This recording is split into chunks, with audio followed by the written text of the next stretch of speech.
Standing up in McKinney. This is According to Callus. This is episode 271. Coming out to you on September the 28th of 2022. We're going to entitle this Wednesday, Where Are They? This is in a part response, perhaps explanation, and definitely a follow-up to several videos my friend Kyle has put out, calling to task other elected officials and why they don't get involved with the school district shenanigans. Okay, so let me back up and remind you, if you like, share, comment, and subscribe, you help the show. You get the word out. You let other people know, hey, there's something going on in Texas. There's something going on in Collin County. There's something going on in McKinney. We can get involved. We can make a difference. All is not lost. We're actually fighting the good fight right now, and we need your help. So on with the show. I want to let you all know I am recording this early. It is not Wednesday at this point, but it's going to be coming out on Wednesday. So, by some strange coincidence, on Tuesday evening, some of these people show up at the McKinney School Board meeting, then they have earned themselves a free pass on the questions for today. However, they have an established track record of being absent and or silent. Hence my desire to get this out. My friend Kyle has been all over this for months. So I guess it's my turn to pile on. Here we go. Every month, McKinney ISD meets. Every month, McKinney ISD gets anywhere from 10 to 30 parents, grandparents, or concerned citizens that show up to ask them to address a couple of simple issues. Now, we don't have the issues that Prosper's dealing with right now, at least that we're aware of. We don't have some of the issues that they've been dealing with out in Frisco that we're aware of.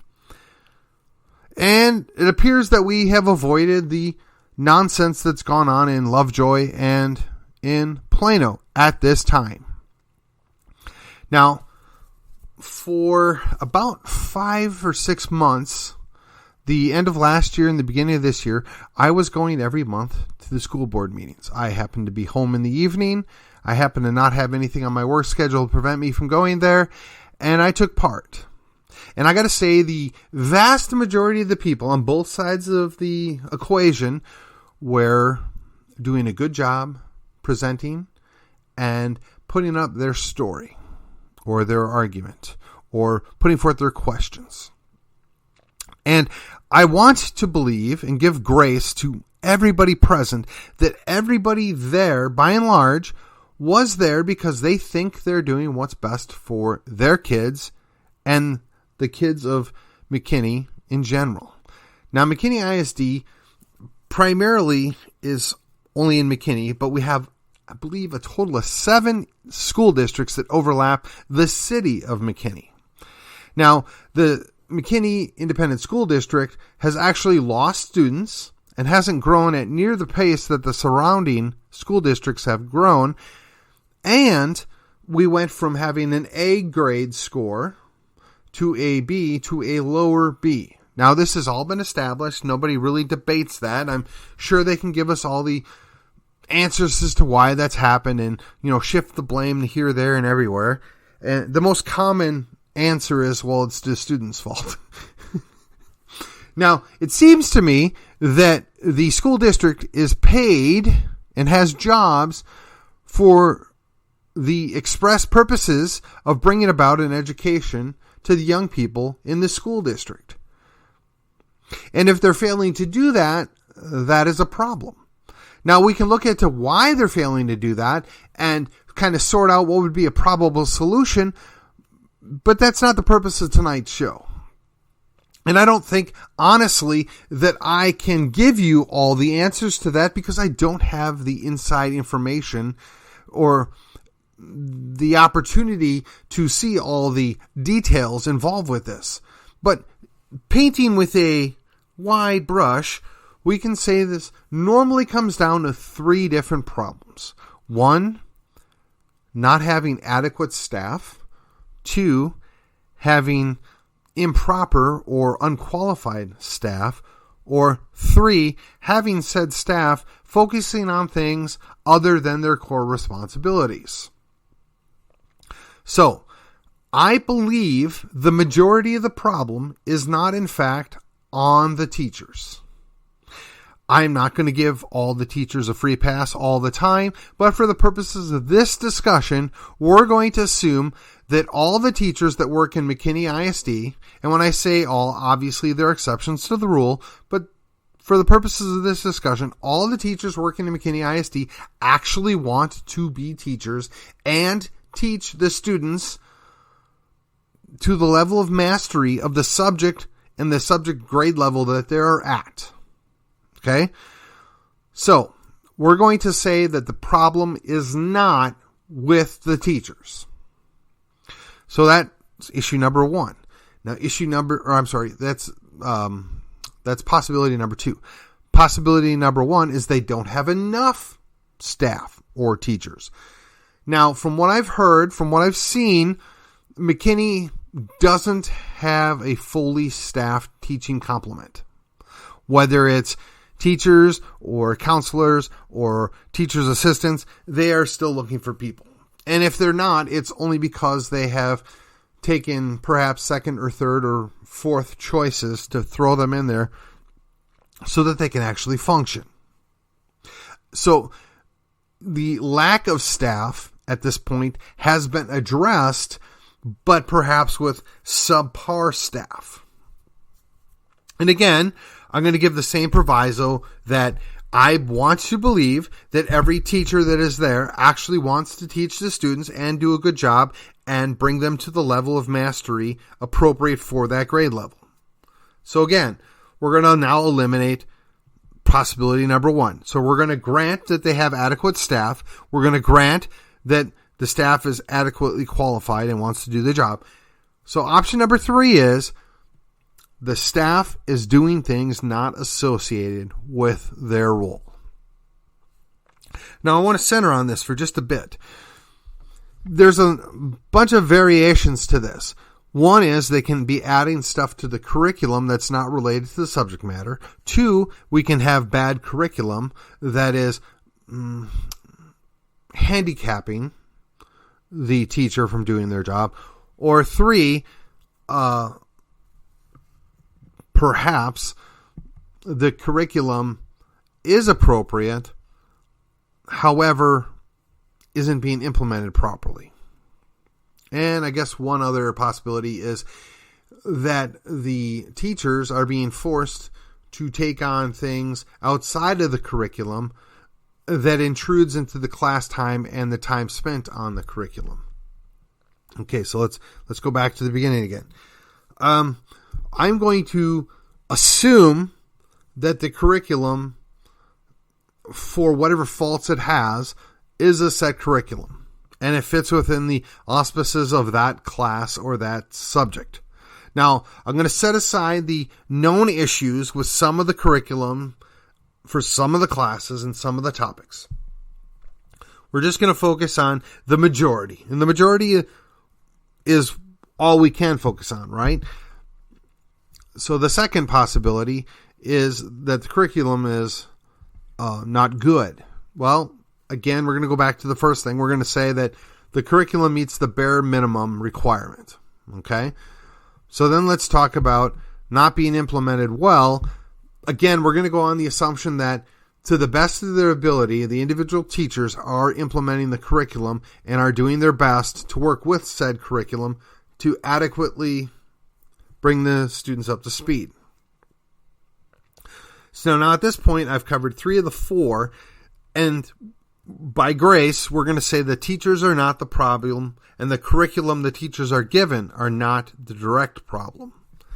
Now, yes, my proviso is there are some curriculum that they're given that has material in there that is counterproductive or not related to the subject or, quite frankly, is disturbing. But that's something that's beyond the teacher's control, at least on the surface. So let's go to issue number 4 of those 4 issues. Teachers having been assigned a bunch of other things that are not related to teaching the curriculum. And I think this is probably the core issue. And again, this is me extending as much grace possible towards the individual teachers, because I don't want to believe that the teachers are the problem. The teachers feel trapped because they have a job, whereupon if they don't comply with the directives from their bosses or the hierarchy, they will be out of a job. Whether that's 100% accurate or true, that is what they believe. So if we work off of that understanding, if the teacher is expected to do a bunch of other things not related to actually teaching the class, that eats up the time that they should be devoting the class to the actual subject matter. Now, I don't know what all this is. At this point, I'm purely speculating based upon some things I've heard and, second and third hand, whether it's quizzes, whether it's surveys, whether it's special things that they add. So I don't know this firsthand.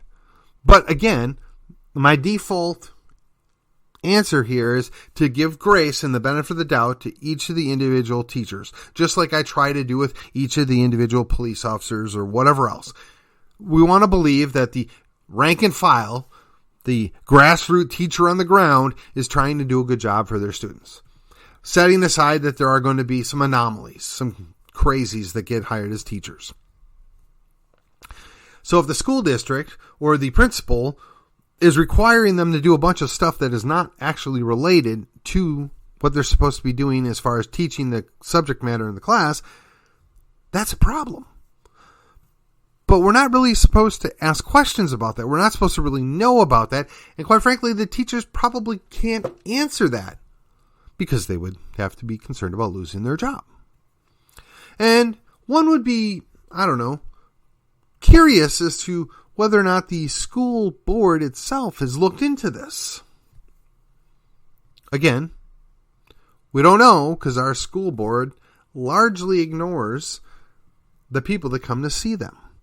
They come and ask questions about, well, hey, there's this CRT stuff that you've then changed to social emotional learning that basically is programming our students to believe that reverse racism is appropriate and okay. Basically under the auspices of two wrongs make it right. I don't want to whitewash history. I don't want to pretend that bad things happened. I don't want to pretend that there weren't atrocities or there weren't terrible events in the course of history. But if we're going to talk about those, we need to talk about all of them. We need to talk about all the interrelated events. We need to talk about how, quite frankly, a lot of history is messy. And it doesn't get blamed on any one group of people or any one time period. Now, contrary to what 1619 Project or even the 1776 response says, all the people that were here were not terrible people. And all the people that were brought here in chains were not pure as the wind-driven snow. There's a lot of bad everywhere. But if you want to talk about history and talk about it accurately, I'm your guy. I'm happy to do that. I will fully acknowledge that Europeans and Christians did awful things to different people that were both European and non-European, both Christian and non-Christian. Okay, what's your point?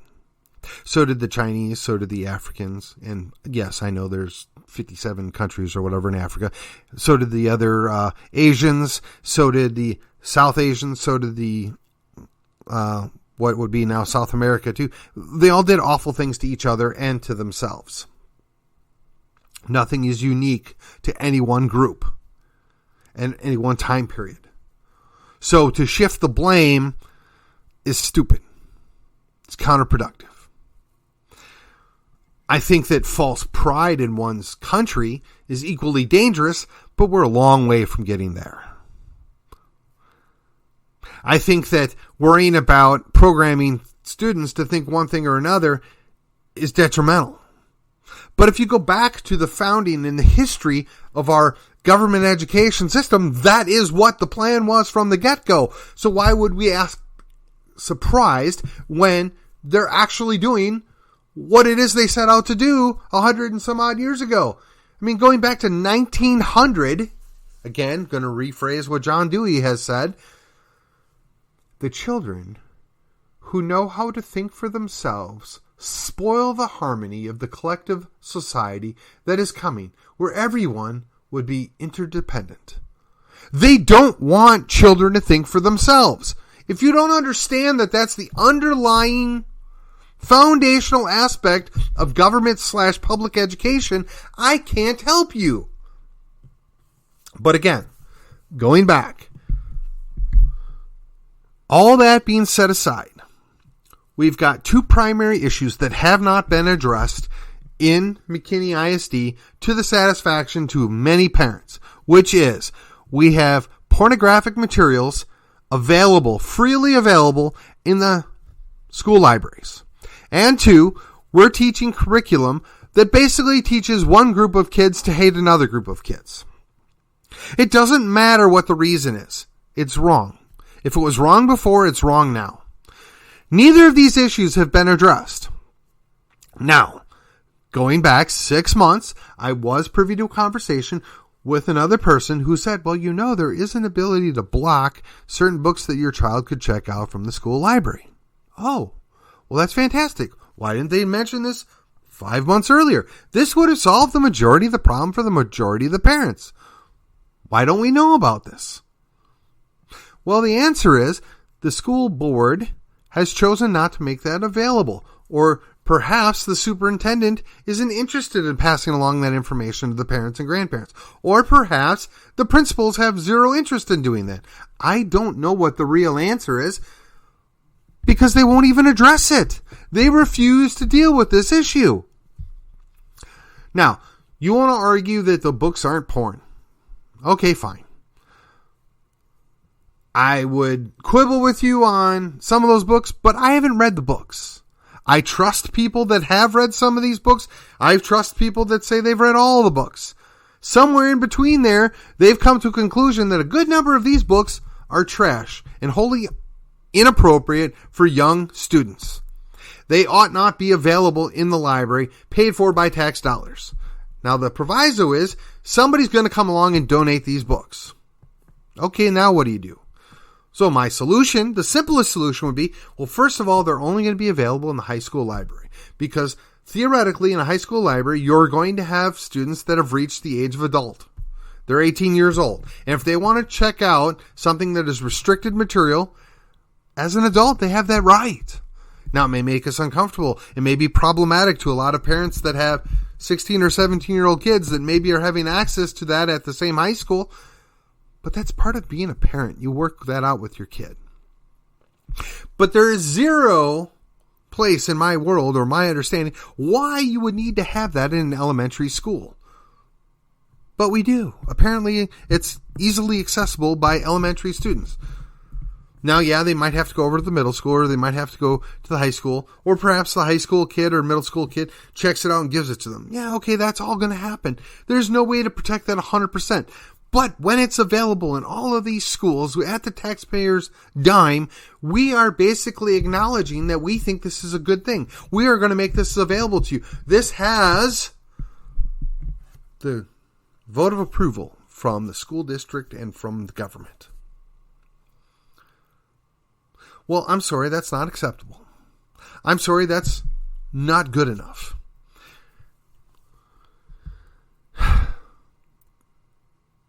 I'm about as pro-liberty as an individual as you're going to ever hear right of center.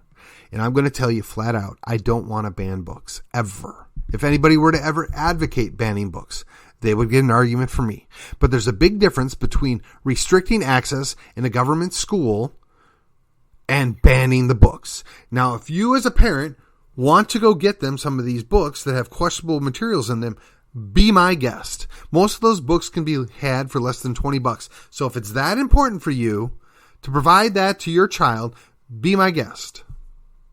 On the flip side of that equation, if you are that concerned or that bothered that your child might be checking out that book without your approval or looking at that book at the school when you're not there, that's something you need to take up with your kid. That's not the government's responsibility. It's certainly not the school's responsibility.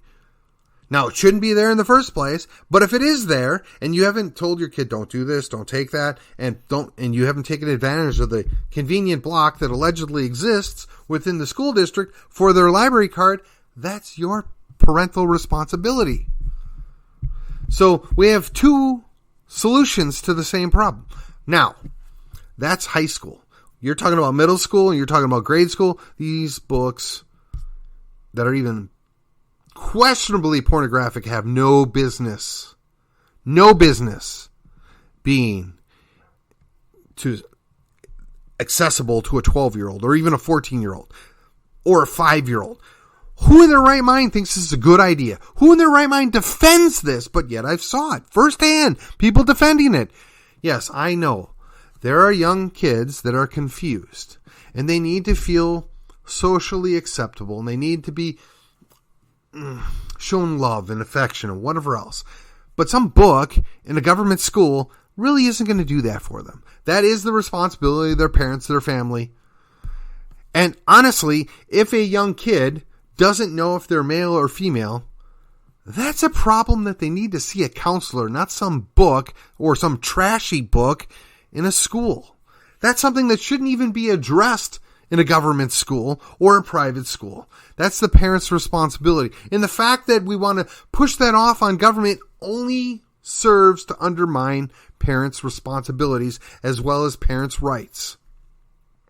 Now, if you're left of center here and you've made it this far into my conversation with you, or my monologue if you prefer, I want you to understand, I don't hate people who play for the other team. I don't hate people that are confused. I don't hate homosexuals. I don't hate gays. I don't hate quote unquote trans people. I think a lot of these people need counseling. A lot of these young kids get confused because they're fed all sorts of garbage from the time that they're old enough to read and watch videos to the time that they're old enough to start making those decisions. But if you've got a 6-year-old or a 12-year-old or a 14-year-old kid and they haven't even gone through puberty and you're playing along with this nonsense that they're a girl when they're a boy and a boy when they're a girl, you're damaging your child. I don't know how you can defend that. If they think there may be same-sex attracted, boy, I know that exists. I know it's a thing and it's wrong. It's sinful behavior. As a Christian, I can't go along with that. But if you're going to embrace sinful behavior, if you're going to tell your kid there's nothing wrong with that, you should just use your feelings. Are you really doing what's best for your kid? Are you really looking out for the best for your child? Because you're going to play along in this make-believe. Now, hey, look, if that same kid turns to be 16, 17 years old, they've gone through puberty, they've sorted it all through, and they actually are mentally fit, and they want to choose that sinful behavior, my opinion, my words, if they want to choose that, okay, they've done that.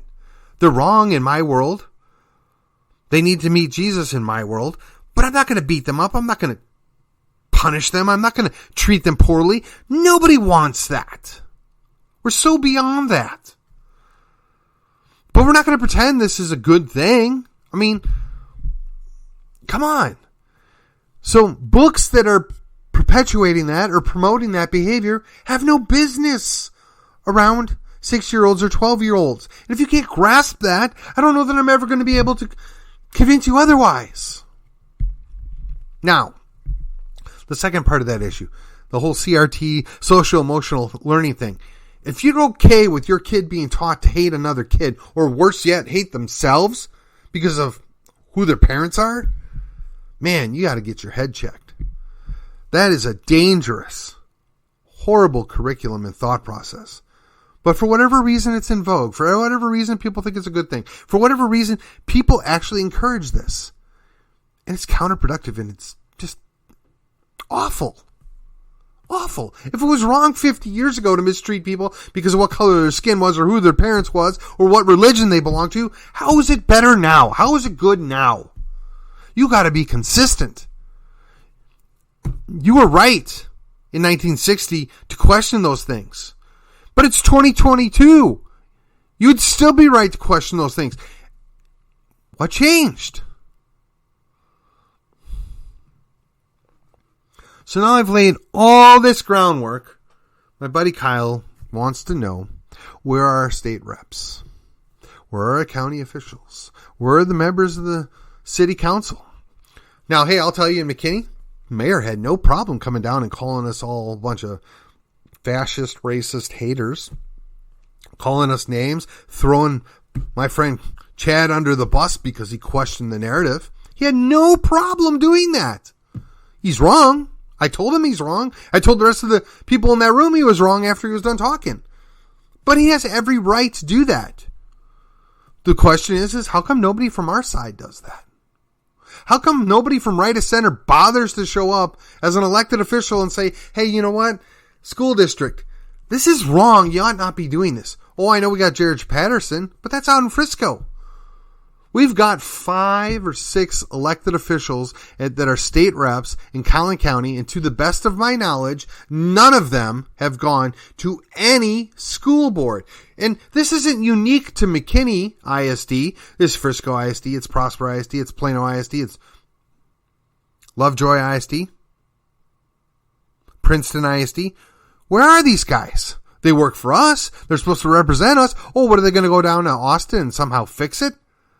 Well, I would think that it might be worthwhile if they'd show up to these meetings and say, hey guys, I'm a state rep. I'd like to know why you're doing these things, or why you haven't dealt with these issues yet. Why are these parents having to come here for a year to try and get this change implemented? As the state rep here, I'm down in Austin, and I have a little bit of influence in saying what happens at the local level with your ISD. And I'd sure like to know what your thinking is or why you're doing what you're doing. I would like for them to publicly call it out. I would like for them to ask. And I don't know why it's such a challenge or why it's so difficult for them to do that. Now, in fairness, the county officials have little to nothing to do with what goes on the school districts. But I will also tell you, these county elected officials are local. They have children that live in these school districts. You would think that they would be invested in what went in the school district. I don't necessarily need them to come in and play the heavy and say, I'm county commissioner or I'm the county judge and what in the world are you guys doing? There's got to be a little bit of separation of power. But it would be very interesting for them to show up, sit down and observe what's going on, to maybe ask a question or two, or maybe they're doing it in the background. But nobody would know because nobody talks about it. This is something that really lies squarely on the state reps, the state senator. And while we're at it, we have somebody that's going down to represent us on the Board of Education, right? The state board. Where's that person at? Where's she been at? I'd like to know. Maybe she's been somewhere and I don't know it. Inquiring minds want to know. I would think she would be on the forefront of this. I would think that she'd be showing up to some of these school districts and say, hey, you know what? I'm on the state board and I'm really curious as to why you're doing this, because at the state level, we've told you guys you ought not be doing this. Or maybe they say, hey, you know what? I understand you're complying with the state right now, but I'm here to tell you, if you don't fix these issues, the state's going to have to come in and do it for you, because clearly you're not interested in what your constituents want. But to the best of my ability, that hasn't happened. To find evidence, I haven't found evidence that it's happened.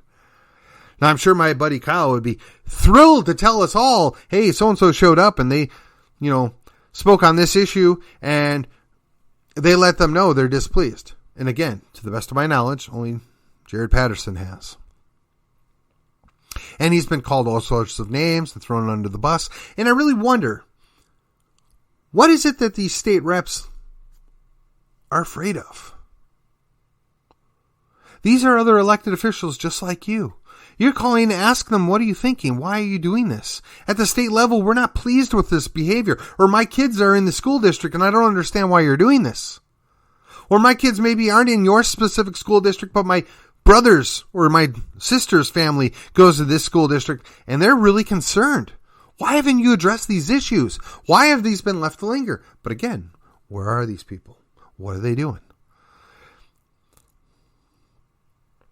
There are so many people that are supposed to work for us, that are supposed to represent us. And I would really like it if they would show up. I mean, the city has no problem going down to Austin to lobby for what they want. Sometimes they go in person. Sometimes they hire their lobbyists to go down and say, hey, state of Texas, this is what we want out of you. I mean, the county does the same thing because they're both creations of the state government and they know that. But you know what? So is the school board. And the school district does the same thing. They go down to Austin. Well, it would seem only fair. The state reps aren't in session. They ought to come pay a visit and say, well, hey, we see what you're doing here, and this really isn't great. We really expect better out of you. Now, no, they're not going to solve everything, and no, I don't necessarily expect that just the fact that they've showed up is going to somehow fix everything. But I imagine a lot of their constituents would be pleased to know that they're actually paying attention or they actually care about what's going on in these school districts that are under their authority. So it should be no surprise that this will fall on deaf ears as well, more than likely. I'm recording it before the school board meeting on Tuesday, so I really have no idea if anybody will show up. I won't be holding my breath because, quite frankly, much past a minute, I'll pass out. But the reality we're dealing with today is our elected officials, all of them, once they get elected, with few exceptions, once they get elected, they really don't care what we think until about 6 months before they're running for re-election. And to be clear, there are a few exceptions. And we're blessed to have some of them right here in Collin County. Some of which actually live in McKinney. That being said, we have to work with our elected officials, but we also have to hold them accountable. And it starts with the school board and goes all the way up to the governorship. So, if you're curious, where are our state reps?